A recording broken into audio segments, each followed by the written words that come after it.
Hi hello guys, म शिव मगर। यो अहिले जङ्गलको बिचबाट एउटा भिडियो बनाइरहेको छु। एकदम जङ्गलको बिचमा छु। लगभग 6 किलोमिटर या 7 किलोमिटरै होला। यो बिचमा आएर एउटा भिडियो बनाइरहेको छु, हेर्नु होला।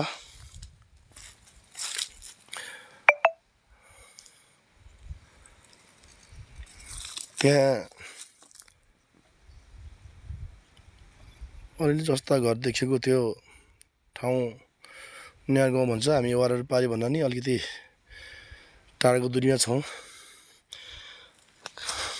हेर्नु होला। सुन्ने छ, एउटा चरो मुसो छेपारो केही छैन। र आज यो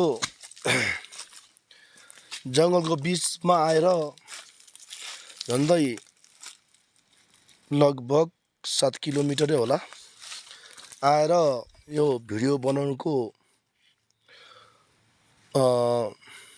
उद्देश्य चाहिँ के हो भन्दा, यो गाउँमा यो जङ्गलमा योभन्दा 15 वर्ष 20 वर्ष अगाडि यति रमाइलो हुन्थ्यो कि घाँस काट्न आउने दाउरा घाँस काट्न आउने, दाउरा लिन आउने, खोज्न आउने बाख्राले गोठालेहरू, गाई गोरु गोठालेहरू यति रमाइलो हुन्थ्यो। यो जङ्गल यो बिच जति छ यो जङ्गलमा यति रमाइलो हुन्थ्यो कि त्यो दिन आहा लाग्थ्यो कि वारीबाट पारी, पारीबाट वारी, यसरी दोहोरी आएर ओहोइ साह्रै रमाइलो थियो त्यो दिन, त्यो समयमा। आज यो त्यही जङ्गल यति शून्यतामा परिणत भएछ कि एउटा चरो मुसो केही पनि कराएको छैन।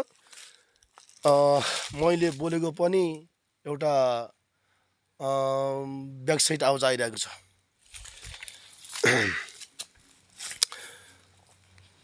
यो हुनुको कारण यदि सुन्दर, यदि रमाइलो चराहरू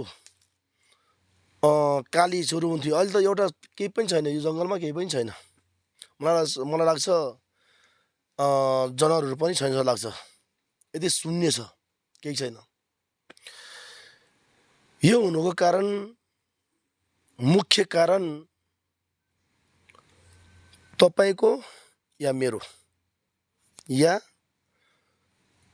सत्तामा बसेर हाली मुहाली गरी देश बेच्ने, मेची महाकाली बेच्ने र अहिले सबै युवाहरू बेच्ने तस्करी, गुन्डा, अपराधी सरकारहरूको कारणले।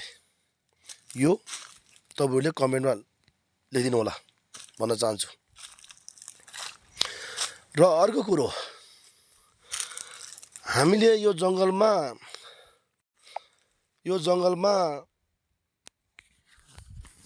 काठहरू, सल्ला, चिलाउने, साल, यो उत्तिसहरूको रुखहरू भयो, अन्य यो भुइँतिर भएको जडीबुटीहरू कति छ। यहाँ अमूल्य चिजहरू छ। र यस्तोलाई हामीले यस्तो आफ्नो भूमिलाई छोडेर गाउँ छोडेर सहर पस्ने, सहर मान्छे फेरि उता के भन्छ विदेशी नागरिकता, पिआर भन्छ होइन, पिआर खोज्दै जाने। यानि कि जुन आफ्नो यस्तो उर्वरा भूमि, जल जङ्गल जमिनलाई छाडेर लत्याएर लात हानेर अर्का देशमा शरणार्थी जीवन बिताइरहेको छ। पिआर पाउनु भनेकै शरणार्थी जीवन पाउनु हो। न त्यहाँ उसको पूर्ण अधिकार हुन्छ, नसोच केही पनि हुँदैन। भोलि त्यो देशमा त्यो पिआर लिएको देशमा केही हुलदङ्गा आतङ्क या कुनै देशबाट चाहिँ अब आक्रमण भयो भने भोलि गएर तेरो देश भाग भनिन्छ कि त्यहाँ मर्नु पर्यो कि भाग्नु पर्यो।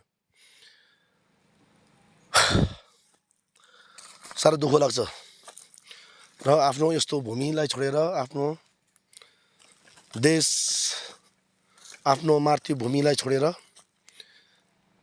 हामी आज विदेश पलायन भएको छौँ। यो बाध्यता गराउने चाहिँ कसको कारणले बाध्यता भएको हो? यो देश छोड्नुपर्ने बाध्यता कसको कारणले हो? अपराधी सरकारहरूको कारणले या तपाईँ हाम्रो कारणले? कमेन्ट गर्नुहोला। हस्, धन्यवाद।